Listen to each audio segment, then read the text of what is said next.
नमो नमः। आज का श्लोक है त्रयः उपस्तंभा जीवन्ते लोकाः पवन पावको अन्नम चेति बिना अन्येन शरीरम न परवर्ते।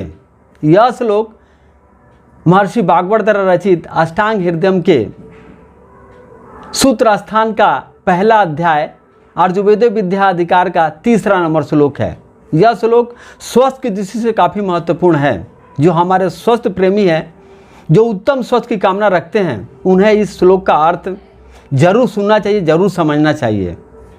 तो सबसे पहले इस श्लोक में जितने भी संस्कृत शब्दों का उपयोग किया गया है, सबसे पहले उसका अर्थ जानते हैं, शब्दार्थ जानते हैं। तो चलिए सबसे पहले त्रयः उपस्तंभा अर्थात जीवन के मुख्य 3 स्तंभ आधार, जीवन के 3 मुख्य स्तंभ आधार हैं। जीवन्ते लोकाः अर्थात जिससे लोग जीवित रहते हैं, जिससे लोग जीवित रहते हैं। पवन अर्थात हवा, पावक अर्थात अग्नि या जठर अग्नि, अन्यम च अर्थात और अन्य, बिना अन्यन अर्थात बिना इसके, शरीरम न परवर्ते अर्थात इसके अभाव में शरीर कार्य नहीं करता। अब चलिए इस श्लोक का अर्थ जानते हैं। इसका अर्थ क्या है? जीव के जीवन के मुख्य रूप से 3 आधार स्तंभ बताए गए हैं। इस जीव के जीवन को जीवित रखने के लिए मुख्य रूप से 3 आधार स्तंभ बताए गए हैं। इस श्लोक में महर्षि भागवत ने 30 जीवन को जीवित रखने के लिए 3 आधार स्तंभों पर जोर दिया है, 3 स्तंभों आधार को बताया है।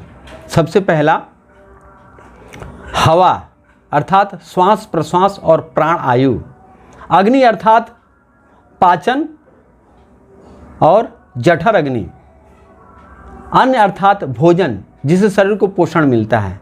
इनमें से किसी एक की कमी हो जाए, इनमें से किसी एक का अभाव हो जाए तो शरीर कार्य करना बंद कर देता है, शरीर कार्य कर नहीं सकता।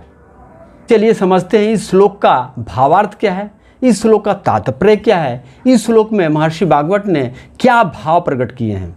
जैसे घर को खड़ा रखने के लिए मुख्य रूप से 3 आधार स्तंभों की आवश्यकता होती है, उसी तरह जीव के जीवन को टिकाए रखने के लिए, जीवित रखने के लिए मुख्य रूप से 3 आधार स्तंभों की आवश्यकता होती है।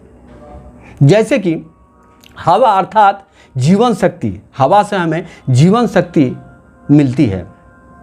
अग्नि अर्थात पाचन और ऊर्जा का स्रोत, हमारे शरीर के अंदर में अगर अग्नि प्रबल है, जठर अग्नि प्रबल है तो पाचन होगा और पाचन से हमें ऊर्जा मिलेगा। ठीक है। अन्न अर्थात भोजन, भोजन जो है, भोजन से शरीर को पोषण मिलता है। इन तीनों के समन्वय से, इन तीनों के संतुलन से हमारा स्वास्थ्य जो है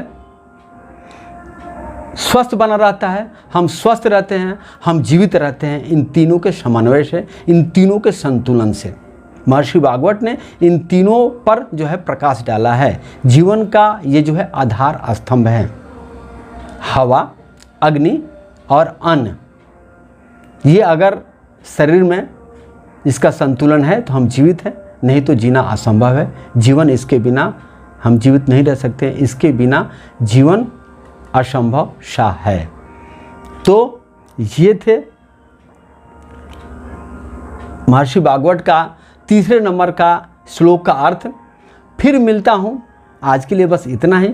फिर मिलता हूँ अगले वीडियो में 4थे नंबर श्लोक के अर्थ के साथ। तब तक के लिए आप जहाँ भी रहें स्वस्थ रहें, अपने परिवार के साथ सकुशल रहें, खुश रहें। नमस्कार।